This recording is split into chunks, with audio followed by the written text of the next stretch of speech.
বাস মালিক সমিতির অভ্যন্তরীণ দ্বন্দ্বের জেরে মঙ্গলবার থেকে বন্ধ থাকা রাজশাহী ঢাকা রুটের সকল দূরপাল্লার বাস চলাচল শুরু হয়েছে। বুধবার দুপুরে প্রশাসনের হস্তক্ষেপ এবং দুই পক্ষের সমঝোতার ভিত্তিতে বাস চলাচলের এই সিদ্ধান্ত নেওয়া হয়।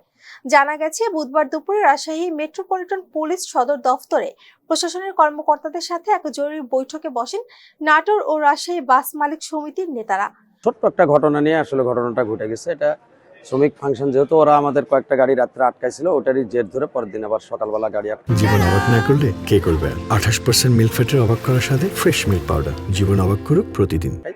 তো যাই হোক, এটা নিয়ে আমরা বসতেছি, যেহেতু আমাদের প্যাসেঞ্জার দিকে আমাদেরকে দেখতে হবে। গরমের সময় ঘটনাটা ঘটে গেছে, অকাঙ্ক্ষিত।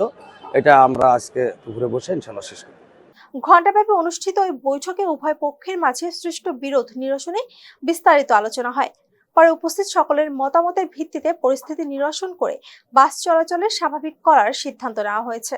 বৈঠক শেষে বাস মালিক সমিতির সাধারণ সম্পাদক নজরুল ইসলাম হেলাল সাংবাদিকদের ব্রিফিং করেন। তিনি জানান, রাজশাহী এবং নাটোর জেলার বাস মালিকদের মাঝে সৃষ্ট বিরোধের জেরেই বাস চলাচল বন্ধ রাখা হয়েছিল। এর ফলে যাত্রীদের দুর্ভোগ চরমে পৌঁছায়। পরিস্থিতি নিরসনে প্রশাসনের সাথে বৈঠকে বসেন দুই পক্ষের সমঝোতার ভিত্তিতে সমস্যার সমাধান করা হয়।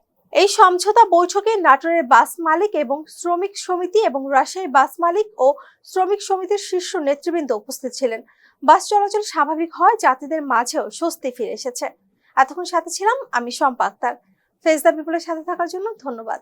জীবন অবাক না করলে কে করবে? 28% মিল্ক ফ্যাটের অবাক করার সাথে ফ্রেশ মিল্ক পাউডার। জীবন অবাক করুক প্রতিদিন।